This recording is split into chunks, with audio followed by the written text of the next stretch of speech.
କାନ୍ଦି କାନ୍ଦି ନିଜ ହାତରେ ବାହାଘର କାର୍ଡ ଧରି ଶେଷରେ ଅଭିନେତ୍ରୀ ବର୍ଷା ପହଞ୍ଚିଲା ଅଭିନେତା ଅନୁପ ମହାନ୍ତିଙ୍କ ଘରେ।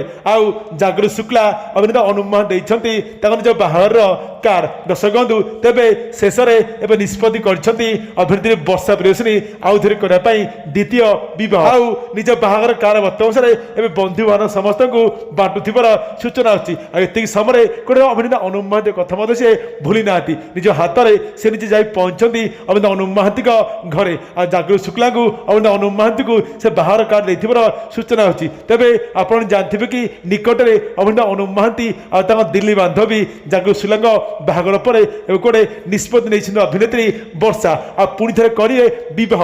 ସେଇଥିପାଇଁ ସେ ଏବେ କୁଆଡ଼େ ନିଜ ହାତରେ କାର୍ଡ ବାଣ୍ଟୁଥିବାର ସୂଚନା ଆସୁଛି। ତେବେ ଅଭିନେତା ଅନୁପ ମହାନ୍ତି ଘରେ ପହଞ୍ଚିବା ପରେ ଅଭିନେତ୍ରୀ ବର୍ଷା ନିଜ ହାତରେ ଦେଇଛନ୍ତି ଜାଗୃତି ଶୁକ୍ଲାଙ୍କୁ ବାହାଘରର କାର୍ଡ। ଆଉ ଅନୁଭବକୁ ଦେଖିକରି ତାଙ୍କ ଆଖିରେ ଆସିଯାଇଛି ଧାର ଧାର ହୋଇ ଲୁହ।